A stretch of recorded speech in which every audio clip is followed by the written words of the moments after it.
The African dawn broke with its usual breathtaking display of amber and gold, painting the Masai Mara landscape in hues that no artist could ever truly capture.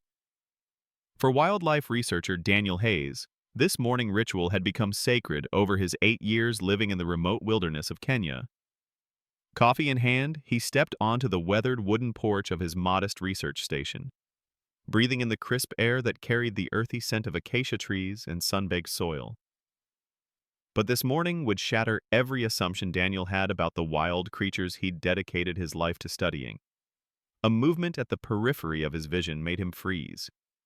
Not the usual flutter of weaver birds or the graceful bound of an impala. This was something else entirely. Something that made his heart skip a beat and his coffee cup tremble in his hands. Emerging from the tall grass came a sight that defied every rule of predator behavior Daniel had ever learned. A female leopard, her golden coat adorned with perfect black rosettes, was walking directly toward him.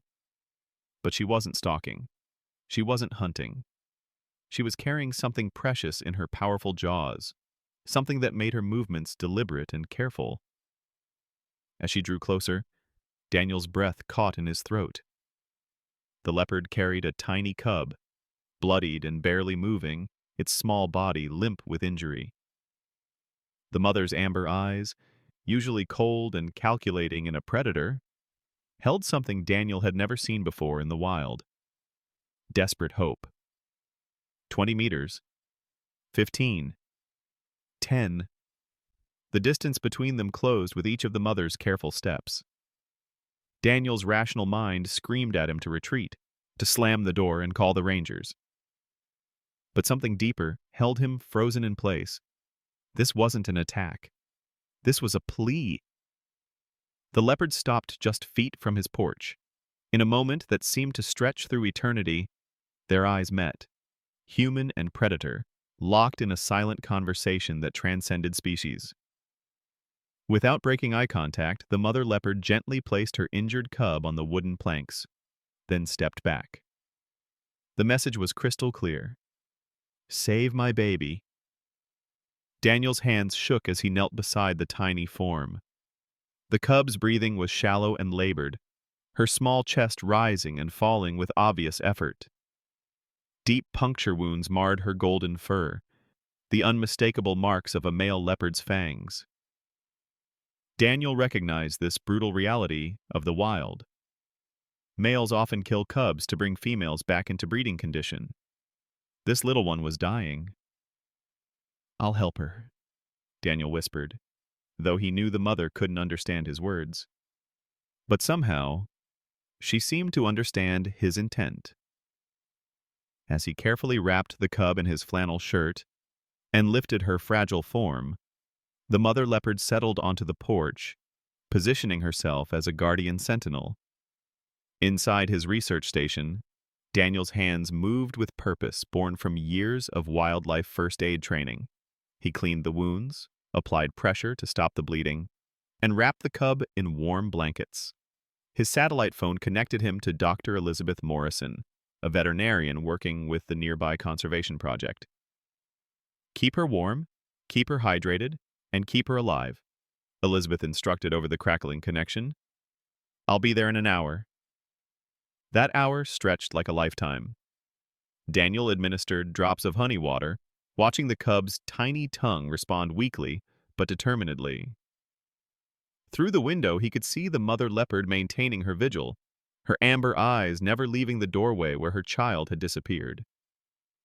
When Dr. Morrison's Land Rover finally appeared on the horizon, kicking up clouds of red dust, she stopped abruptly at the extraordinary scene before her. A wild leopard, one of Africa's most elusive predators, sat calmly on a human's porch, waiting. "In 20 years of wildlife medicine, I've never seen anything like this," Elizabeth breathed as she entered the research station. Her experienced hands immediately went to work, administering antibiotics and carefully stitching the cub's wounds. Male leopard attack, no question. But this little fighter has spirit. As the veterinarian worked, Daniel found himself thinking about the mother leopard's impossible decision. Of all the creatures on Earth, she had chosen to trust a human, traditionally the greatest threat to her kind. The weight of that trust settled heavily on his shoulders. The surgery was successful, but the cub would need weeks of intensive care.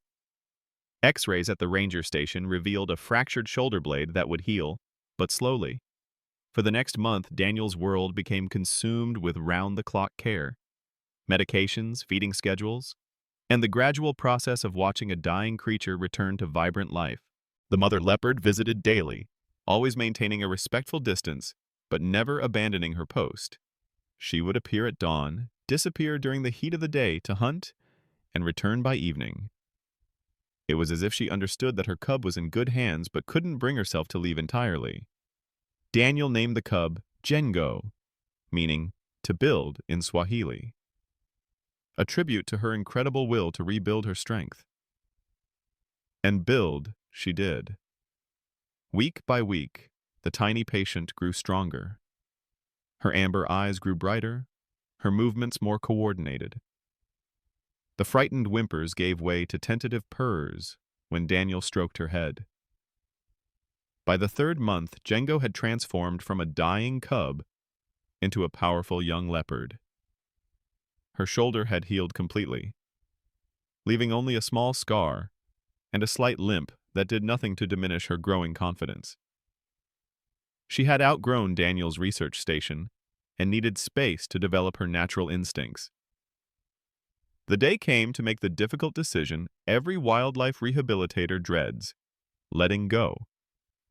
Dr. Morrison had arranged placement at a private reserve where Jengo could live in a semi-natural environment.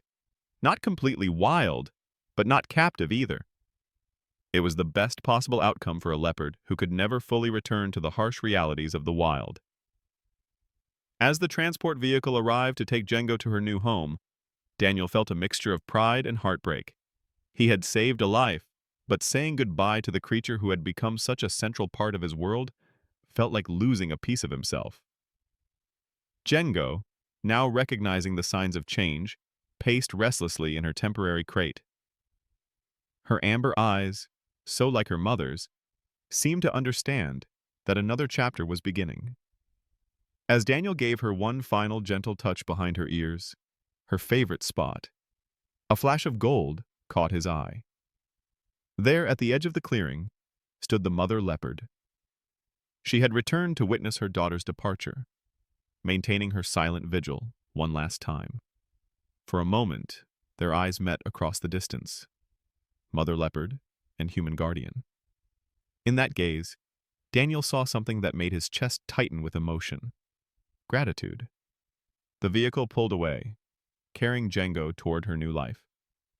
As the red dust settled in the evening air, Daniel stood alone on his porch, watching the horizon where the mother leopard had vanished back into the wild. The extraordinary chapter of their unlikely partnership had ended, but the lessons it taught would last forever. In the months that followed, Daniel received regular updates about Jengo's progress. She had adapted well to her new environment, growing into a magnificent leopard whose strength and beauty were testament to the power of compassion and the unbreakable bonds between species. The story of the mother leopard who trusted a human spread throughout the conservation community and beyond. It became a reminder that sometimes, in our complex relationship with the natural world, the wild comes to us seeking help. And when it does, our only choice is to respond with our whole heart. Sometimes justice isn't about punishment or revenge. Sometimes it's about a mother's love being honored, a life being saved, and trust being rewarded with the kind of care that gives hope for the future of all wild creatures. If this story moved you the way it moved me, please give it a like and subscribe for more incredible true wildlife stories that remind us of the extraordinary connections possible between humans and the natural world.